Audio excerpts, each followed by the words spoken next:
사랑의 주님께서 우리 성도님들 계신 곳곳마다 함께 하시고 또 우리에게 사랑으로 깨닫게 해주실 줄 믿습니다. 올해 1월 첫 번째 수요 예배를 시작으로 오늘 4월 1일까지 하나님께서는 전도서를 통하여서 우리 상당교회에 많은 깨달음과 또한 은혜를 허락해 주셨습니다.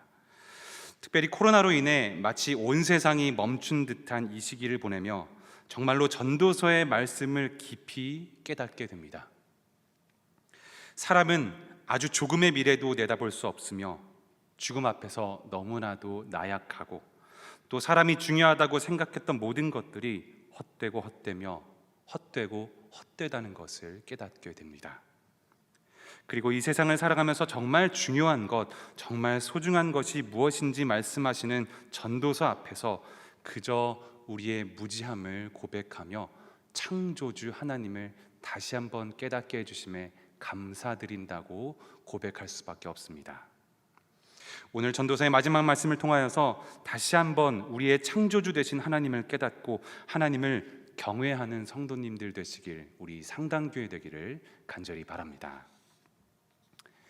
지혜로운 사람을 구분하는 기준은 여러 가지가 있겠지만 그 중에 하나가 바로 죽음입니다. 죽음을 깨달은 사람은 지혜로운 사람이지요. 특별히 자기 자신 혹은 자신이 가장 사랑하는, 자신의 목숨보다 소중하게 여기는 사람의 죽음을 깨닫게 된다면 그때부터 사람은 지혜로워지기 시작합니다. 몇 년 전에 충격적인 기사를 본 적이 있습니다. 이 사진 속의 여자아이는 중국 쓰촨성에 사는 신레이라는 아이입니다. 이 아이는 태어난 지 2달 만에 지중해 빈혈증이라는 진단을 받았습니다. 이 병에 걸린 경우 15세가 되기도 전에 목숨을 잃는 경우가 대부분이었습니다. 아빠는 중국에 있는 유리공장에서 일을 하는 인부였는데 우리나라 돈으로 약 42만 원의 월급을 받고 있었습니다.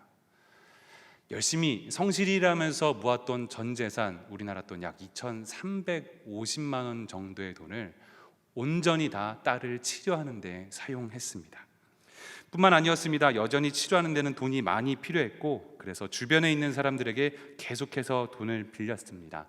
하지만 치료비는 끝이 없었습니다. 끝내는 더 이상 돈을 빌릴 곳을 찾지 못했습니다. 이 눈에 넣어도 아프지 않을 만큼 예쁜 딸의 부모는 결국 이 세상 그 누구도 상상하지 못할, 또 아무도 생각하기도 싫은 결정을 내립니다. 바로 딸의 죽음을 인정하고 죽음을 준비하는 것이었습니다. 부모는 한 인터뷰에서 이렇게 말했습니다. 딸의 치료를 포기하고 신레이가 평화롭게 쉴 수 있는 무덤을 만들어주기로 했습니다. 신레이가 무덤을 무서워하지 않게 하려고 매일 데리고 와서 같이 놀아주고 있습니다. 세상에 어떤 부모도 자식이 살아있는데 그 자식의 무덤을 만들어주고 또 그 무덤을 매일같이 가서 같이 눕는 일을 하고 싶지는 않을 것입니다.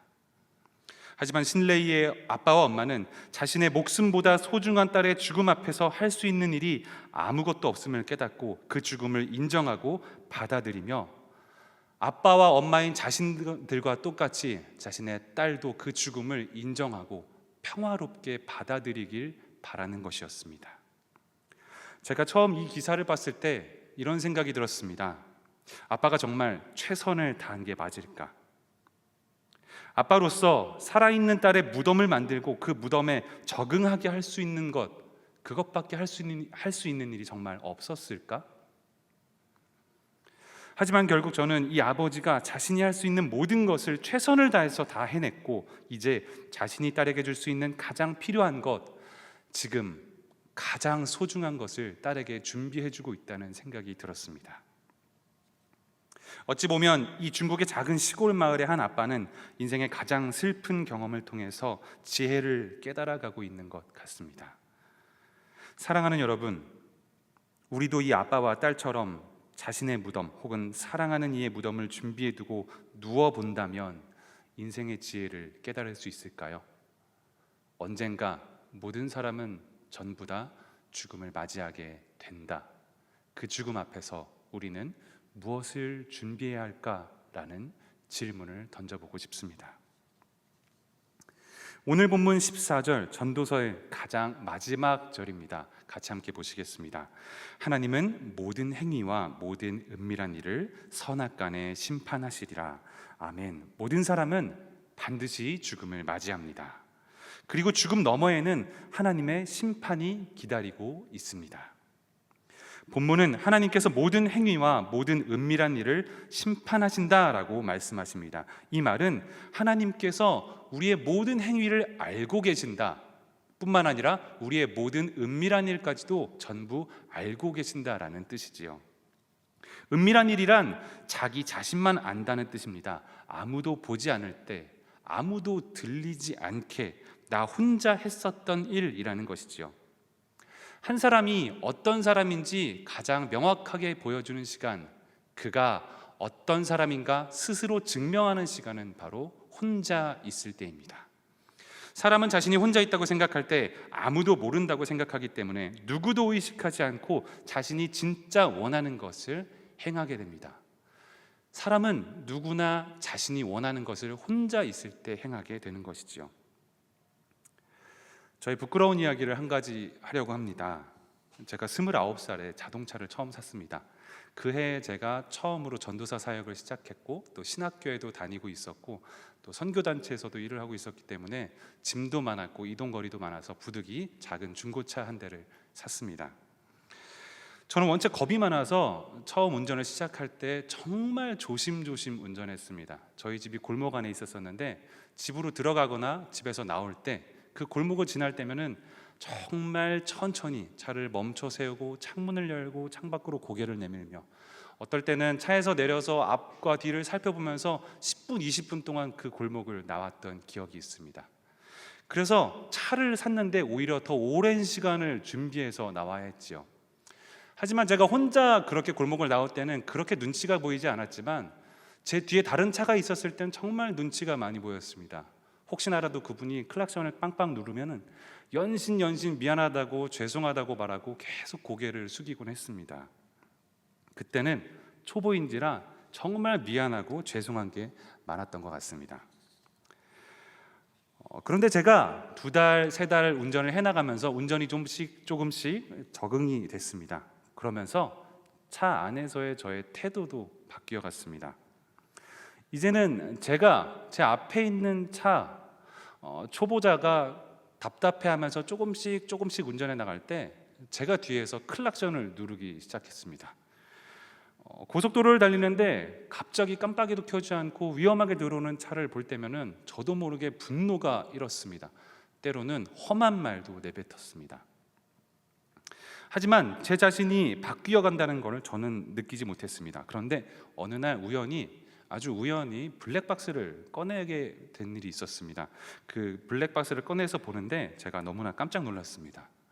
앞서 말씀드린 것처럼 그해 전도사를 시작했고 또 신학교를 다니고 선교단체에서 열심히 활동을 하고 있었습니다. 바로 그 전날까지만 해도 내 안에 내가 사는 게 아니라 예수님께서 사신다고 말씀하고 고백드렸습니다. 그런데 차 안에서 제가 블랙박스에 담겨있는 제 목소리를 들었을 땐 제 안에 사는 이는 예수 그리스도가 아니었습니다. 차 안에서 은밀히 하는 말들은 정말 듣기 힘든 말이었습니다. 잘 생각해 보니 혼자 있는 차 안의 공간은 제 속마음이 어떠한지를 가장 잘 보여주는 공간이었습니다. 그때 저는 저의 진짜 모습을 깨달았습니다. 다른 사람들과 함께 있을 때 교회에서 또 학교에서 또 선교단체에서 집에서 다른 사람들과 함께 있을 때의 제 모습과 차 안에 혼자 있을 때 저의 모습은 완전히 다른 사람이었습니다. 너무나도 부끄러웠고 하나님 앞에서 회개할 수밖에 없었습니다. 저의 죄된 모습을 다시 한번 깨닫게 해주셔서 감사하다는 고백과 하나님 앞에서 다시 돌이키기 원한다고 고백했습니다. 여러분은 어떠십니까? 꼭 차가 아니라 할지라도 여러분이 혼자 있는 곳에서 혼자 하는 행동, 아무도 보지 않을 때 하는 말, 여러분은 자신이 있으십니까? 잘 생각해 보니 오늘 말씀은 우리 인생에도 이런 블랙박스가 있다고 말씀하시는 겁니다. 내 인생의 모든 행위와 은밀한 일이 하나도 놓치지 않고 다 녹화되고 있는 인생의 블랙박스가 있다는 것이죠. 그리고 우리 인생의 끝, 죽음 너머에 하나님의 심판 앞에 갈 때 이 블랙박스를 꺼내게 된다는 것입니다. 하나님은 이 블랙박스에 담긴 우리의 모든 행위와 은밀한 일을 선악간에 심판하신다라고 말씀하십니다. 그렇다면 우리의 행위와 은밀한 일이 선한가 악한가 판단하는 기준은 무엇일까요? 어떤 기준으로 선함과 악함을 구분하는 것일까요? 오늘 본문 13절의 말씀을 함께 보기 원합니다. 일의 결국을 다 들었으니 하나님을 경외하고 그의 명령들을 지킬지어다. 이것이 모든 사람의 본분이니라. 아멘. 이것이 모든 사람의 본분입니다. 선악을 판단하는 기준, 어떤 사람이 선하다, 악하다라고 판단하는 근거는 바로 그의 본분입니다. 그 본분에 충실한가, 충실하지 않은가에 따라서 선한가, 악한가라고 심판한다는 것이지요. 일제시대 때 안중근 의사는 이런 말을 남겼습니다. 나라를 위해 몸을 바침은 군인의 본분이다. 군인이 제 아무리 똑똑하고 또 강한 신체를 가지고 강력한 무기를 갖고 있다 할지라도 그것으로 자신의 나라를 지키지 않는다면 그는 선한 군인이라고 말할 수 없습니다. 군인의 선함과 악함의 기준은 그가 나라를 지키기 위해 헌신했는가 그렇지 않은가입니다. 이것이 군인의 본분이기 때문이지요. 몇 해 전에 아주 기분 좋은 기사를 본 적이 있습니다. 성도님들도 많이 보셨을 것 같은데요. 해마다 나오는 기사인 것 같습니다. 여기 이 사진 속의 사람들이 모두 소방관들입니다. 해마다 몸이 좋은 소방관들이 가난하고 어려운데 화상을 입은 환자들을 위해서 화보를 찍고 달력을 만들어서 그 수익금으로 환자들을 돕는다라는 내용의 기사였습니다. 소방관이라는 직업이 주는 일들도, 그 소명도 참 멋있는데 이 소방관들이 하고 있는 자신의 본분 이외에 하는 일들도 정말 멋있다라는 생각이 들었습니다. 그런데 만약 우리나라에 이런 소방관은 절대로 없겠지만 설교를 위해서 굳이 억지로 상상해 본다면, 만약에 이렇게 멋있는 몸을 갖고 훌륭한 화보도 찍어서 힘들고 어려운 이웃을 돕는 소방관이 큰 화재가 나서 많은 집들이 타들어가고 사람들이 위험에 처해 있는데, 죄송하지만 저는 여기 복근을 조금 더 만들어야 됩니다, 내일 화보 촬영이 있는 날이거든요, 다른 경찰이나 의사를 부르시지요 라고 말한다면 어떨까요? 응급 환자가 생겨서 119에 전화를 걸어서 도와달라고 도움을 요청하는데 어떡하죠? 저는 지금 화보를 배달해야 합니다. 제가 배달해야 될 달력이 너무 밀렸어요. 주문하신 분이 먼저 주문했어요. 죄송하지만 이거 먼저 배달하고 얼른 가도록 하겠습니다 라고 말한다면 어떨까요? 아무리 건강한 몸을 갖고 있어도, 아무리 화상 환자들을 많이 돕는다고 해도 소방관이 화재 현장으로 달려가지 않고 응급 상황을 무시한다면 그는 선한 소방관이라고 말할 수 없습니다. 소방관은 소방관의 본분을 다해야 선한 소방관입니다. 경찰에게는 경찰의 본분이, 정치인에게는 정치인의, 선생님과 학생에게는 선생님과 학생의, 심지어 남편과 아내, 부모와 자녀에게도 각자의 본분이 있습니다. 그 본분을 다해낼 때야만 그가 선한 사람이 되는 것이지요. 오늘 본문 13절 말씀을 다시 한번 볼까요? 일의 결국을 다 들었으니 하나님을 경외하고 그의 명령들을 지킬지어다. 이것이 모든 사람의 본분이니라. 아멘. 하나님을 경외하고 그의 명령들을 지킬지어다. 하나님께서 모든 사람을 창조하실 때 사람의 본분을 주셨다라고 말씀하십니다. 이 본분은 예수 믿는 사람들만의 본분이 아닙니다. 성경은 분명히 말씀하십니다.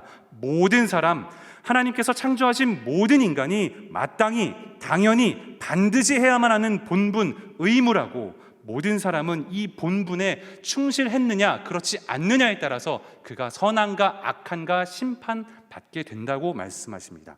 그리고 그 본분이 바로 창조주 하나님을 경외했느냐, 하나님의 명령에 순종했느냐라는 것입니다.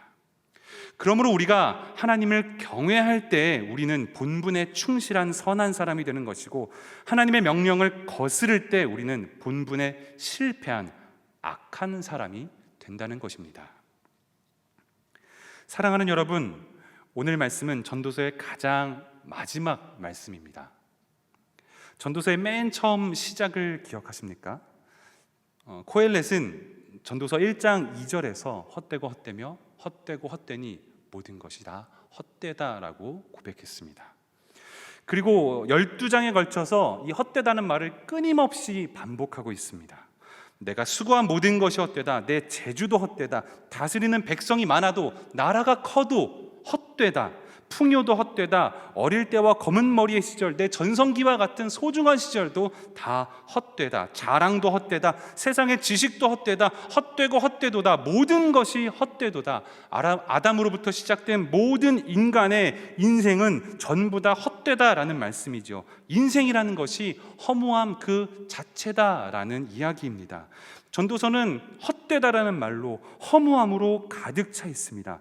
그리고 전도서의 가장 마지막 두 절에 그 헛됨과 허무함의 이유를 말씀하시는 것입니다.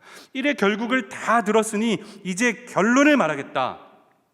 모든 사람의 죽음 너머에는 반드시 심판이 있다. 이 하나님의 심판은 그가 행위와 은밀한 일로 하나님을 경외하고 그의 모든 명령들을 지켰는가에 따라 선악간에 이루어지는 것이다. 그러므로 이 심판과 관련이 없는 모든 것들은 다 헛되다라는 말이다. 그가 얼마나 돈을 모았든, 얼마나 많은 것을 누렸든, 얼마나 쉬지 않고 노력했든 성실했든 상관없다. 그런 것들은 다 헛되고 헛되며 헛되고 헛되다. 너희들은 일평생을 그렇게 헛된 것들만을 위해서 노력하는 것이다. 너희들이 진짜 노력해야 하는 것, 너희들이 살면서 최선을 다해야 하는 것은 단 하나, 딱 한 가지뿐이다. 바로 너희들의 본분, 하나님을 경외하는 삶이다. 사랑하는 여러분, 여러분의 삶에서 가장 중요한 것, 무엇이 여러분의 삶의 가장 중요한 가치입니까? 우리는 코로나 사태가 발생하기 전까지만 해도 학교의 개학이 하루 이틀 늦춰진다는 것을 상상도 해본 적이 없습니다. 심지어 한 달 넘게, 2달 가까이 개학이 미루어지고 전국에 있는 모든 학교가 심지어 인터넷으로, 온라인으로 개학을 한다는 소식을 듣습니다. 저는 평생 학생의 본분이 학교에 가는 것에 달려 있다고 생각했습니다. 그런데 본분의 혼란이 다가오고 있습니다. 전 세계 많은 국가들이 예측할 수 없는 손해를 감안하면서 이전에는 상상도 할 수 없는 결정들을 내리고 있습니다. 왜냐하면 죽음이 코앞에 다가왔다는 것을 깨달았기 때문입니다. 코로나 바이러스를 통하여서 많은 인생들이, 인류가 죽음을 코앞에 맞닥뜨렸기 때문에 그 전에 중요하다고 생각했던 모든 것들이 다 허무하고 헛된 것들이 되어버린 것이지요. 그럼 하루라도 더 살아가는 게 인생의 본분일까요? 어떻게 해서든 사회적 거리를 두고 조금씩 떨어져서 하루라도 병에 걸리지 않고 하루라도 더 많이 살면 그 인생은 가치 있고 의미 있는 것일까요? 오늘 전도서의 말씀은 그렇지 않다고, 인생에 있어서 가장 중요한 가치는 하나님을 경외하는 삶이라고 말씀하십니다. 우리의 삶은 하나님을 경외하는 것 이외에는 그렇게 중요한 게 없습니다. 하나님을 경외하지 않으면 인생이 허망한 것이고, 하나님을 경외하면 인생이 가치 있다는 뜻이지요. 하나님을 경외하는 것, 그것이 인생의 가장 중요한 가치다라고 말할 수 있는 기준은 무엇일까요? 어떤 사람이 정말로 하나님을 경외한다라고 말할 수 있을까요? 예전에 저는 제 친구에게 아주 깊은 깨달음을 들은 적이 있습니다. 제 친구는 사역을 나가기 전에 모교회에서 친하게 지내던 친구들이 모임이 있었습니다.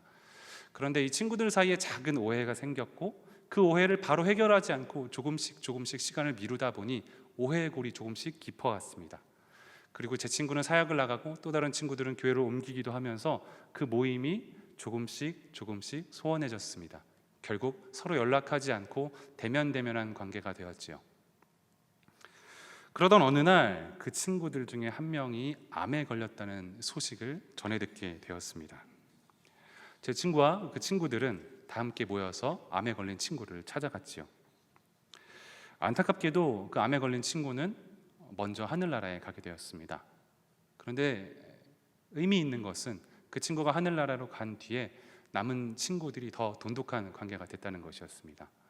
제 친구는 오해를 한 번도 풀지도 않았고 꺼내지도 않았는데 다시 이전보다 더 돈독한 관계가 되었다고 말했습니다. 그리고 저에게 이렇게 고백했습니다.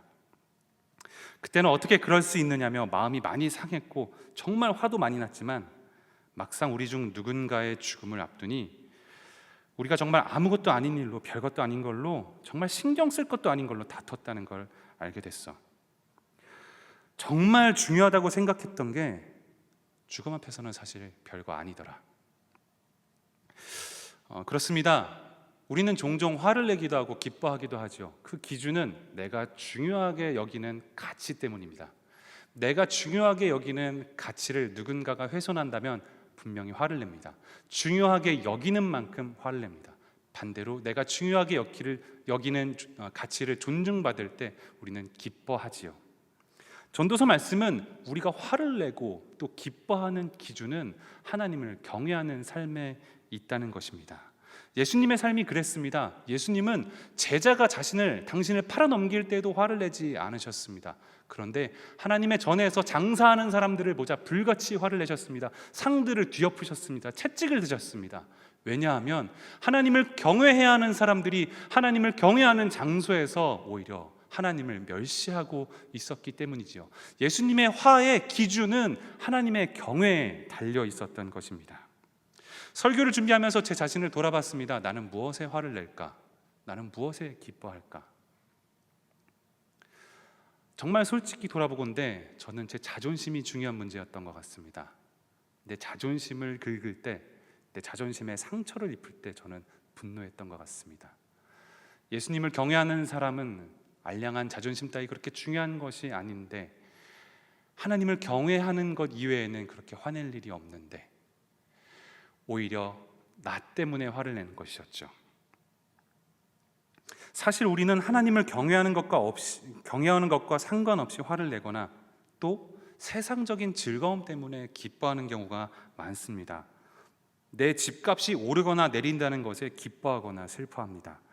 내 자식이 취업을 했느냐 아니냐, 대학에 붙었느냐 아니냐, 성공을 했느냐 아니냐에 따라서 즐거워하기도 하고 화를 내기도 합니다. 물론 중요하지 않다는 것이 아닙니다. 하지만 내 삶에서 하나님을 경외하는 것만큼 중요한 문제는 분명히 아닙니다. 비교할 수도 없는 문제입니다.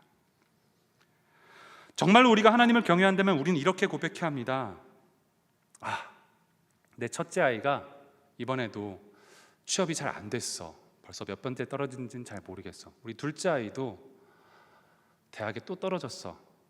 하지만 우리 아들들이 얼마나 하나님을 경외하는지 그럼에도 불구하고 감사하다고 고백하더라.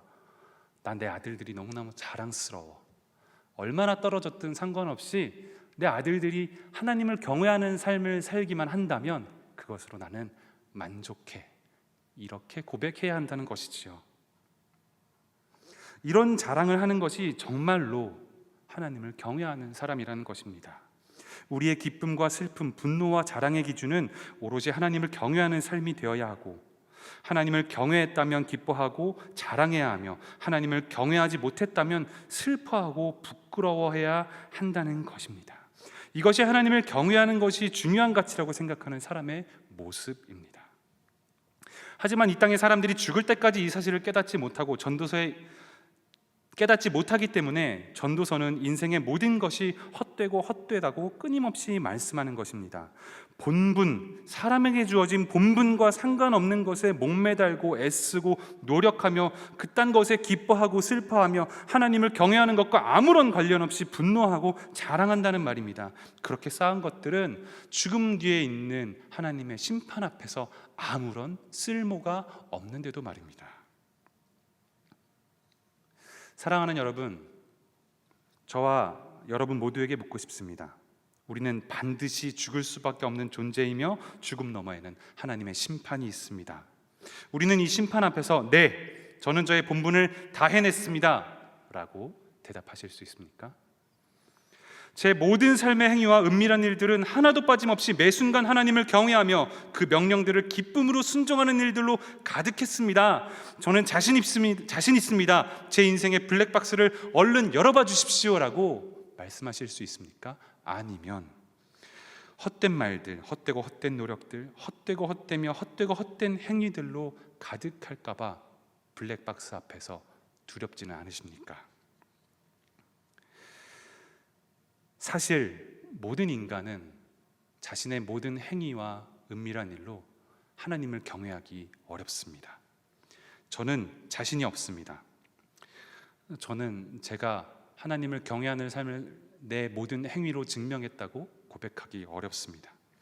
제가 이렇게 말하면 주변에 어떤 사람들은 아니야, 그 정도면 훌륭한 거야, 야, 너 정도면 대단한 거야, 너보다 못한 사람도 얼마나 많은데 라고 말할지 모르겠지만 저는 분명히 알고 있습니다. 다른 사람들보다 제 자신이 저를 더 잘 알고 있습니다. 하물며 저보다 저를 더 잘 아시는 하나님 앞에서 저는 얼마나 큰 죄인일지, 제 모든 행위로는 하나님 앞에 얼마나 큰 죄인일지 가늠하기조차 어렵습니다. 여러분은 어떠십니까? 여러분은 저와 달리 하나님을 경외하는 삶을 살고 계십니까? 그런데 이런 헛된 우리의 삶에 찾아오신 분이 계십니다. 바로 예수님이십니다. 주님은 심판 앞에서 절망하는 우리에게 이렇게 말씀하시죠. 요한복음 3장 16절과 17절을 보시겠습니다. 하나님이 세상을 이처럼 사랑하사 독생자를 주셨으니 이는 그를 믿는 자마다 멸망하지 않고 영생을 얻게 하려 하심이라. 하나님이 그 아들을 세상에 보내신 것은 세상을 심판하려 하심이 아니요 그로 말미암아 세상이 구원을 받게 하려 하심이라. 아멘. 헛되고 헛된 우리는 하나님의 심판 앞에서 부끄러울 수밖에 없는데 진리이신 분, 참되고 참되신 예수님께서 친히 이 땅에 오셔서 심판이 아닌 구원을 우리에게 주신다라고 말씀하십니다. 우리의 모든 행위와 은밀함은 우리를 심판대 앞에 세우는데 예수님께서는 헛된 우리에게 믿음으로 말미암아 영생을 얻게 된다고 말씀하십니다. 고린도후서 5장 21절은 이렇게 말씀하십니다. 하나님이 죄를 알지도 못하신 이를 우리를 대신하여 죄로 삼으신 것은 우리로 하여금 그 안에서 하나님의 의가 되게 하려 하심이라. 아멘. 즉 죄를 알지도 못하신 예수님, 사람으로서의 본분을 완전히 이루신 분, 실패하지 않고 그 모든 행위와 은밀한 일이 하나님을 경외하며 그 명령들을 완벽하게 지켜내신 예수님께서 그 본분의 대가를 우리와 바꾸셨다라는 것입니다. 우리로 하여금 실패하지 않고 그 본분에 성공한 대가를 얻게 하셨다라는 뜻입니다. 바로 예수님을 믿기만 하면 우리가 멸망하지 않고 본분에 성공한 자가 된다는 것입니다. 심판이 아닌 구원을 얻게 된다고, 믿음이 우리를 경외함으로 이끌어준다고 말씀하십니다. 그 예수님을 믿음으로 하나님을 경외하는 삶에 동참하는 성도님들 되시길 바랍니다. 설교를 마무리하면서 제가 좋아하는 찬양의 가사를 말씀드리려고 합니다. 조금 옛날 찬양인데요. 꿈이 있는 자유의 목수의 이야기라는 찬양입니다. 가사의 일부를 제가 읽어드리려고 합니다. 산을 내려오는 바람과 같이 우리에게 불어온 그 하늘의 이야기, 다친 우리 마음 자유케 하던 그 나사렛에서 온 한 목수의 이야기, 나와 같은 이도 복이 있다던 이전엔 한 번도 듣지 못한 이야기, 우리 이마에 맺혀있는 땀들 친절히 쓰다듬던 예수님의 이야기, 메마른 땅 위에 내리는 비처럼 흐르는 내 땀방울로 부는 바람처럼 나를 향하신 그분의 마음, 날 사랑한다, 참 귀하다. 나와 같은 이도 복이 있다던 이전엔 한 번도 듣지 못한 이야기, 와서 나의 마음 자유케 하던 그 나사렛에서 온 한 목수의 이야기, 나의 모든 짐 그 어깨에 지고 갈보리 향해 가던 예수님의 이야기. 헛되고 헛된 우리의 인생에 바람처럼 찾아오신 분이 계십니다. 무엇을 해도 죄에서 풀려날 수 없던 우리를 자유케 하신 분입니다. 이렇게 헛되고 헛된 우리를 향해서 너에게 복이 있다라고 이전엔 한 번도 듣지 못했던 정말 믿을 수 없는 이야기를 해주시는 분이 있습니다. 내 삶의 모든 허무함, 무거운 짐들을 전부 대신 지고 걸어가신 분, 예수 그리스도이십니다. 사랑하는 여러분, 이 예수님께서 오늘도 우리를 찾아오십니다. 참된 예수님께서 헛된 우리의 삶에 찾아오셔서 복되다라고 말씀하십니다. 그저 믿기만 하라고. 믿음이 본분을 완성시켜 준다고 말씀하십니다. 헛되고 헛된 인생에서 참되고 참된 예수 그리스도를 만난 우리는 복되고 복된 사람입니다. 날마다 믿음 안에서 예수 그리스도의 복을 누리는 상당교회 모든 성도님들 되시길 간절히 바랍니다. 그리고 이제 우리를 통해서 이 복이 흘러가길 원합니다. 우리 주변에 여전히 헛되고 헛된 인생에서 길을 방황하고 있는 이웃들에게 사랑으로 이 땅에 오신 참된 예수 그리스도를 전하며 복된 삶을 증거하는 선교적 교회, 선교적 성도님들 되시길 간절히 축원합니다. 이 시간 함께 몇 가지 제목으로 기도하기 원합니다. 지금도 살아계시며 역사하시는 하나님, 오늘도 우리에게 말씀으로 함께하여 주심에 감사드립니다.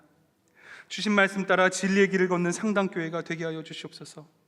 이 나라와 온 세계를 위해 기도한 것에 응답하여 주시옵소서. 위로가 필요한 자들에게 하나님의 긍휼하심으로 함께 하시고, 공의와 정의가 필요한 곳에 하나님의 공의와 정의를 드러내셔서 온 세계와 열방이 하나님의 살아계심을, 하나님의 인자하심을, 하나님의 공의와 정의를 깨닫고 하나님을 경외하게 하여 주시옵소서. 감사드리며 예수님의 이름으로 기도합니다. 아멘.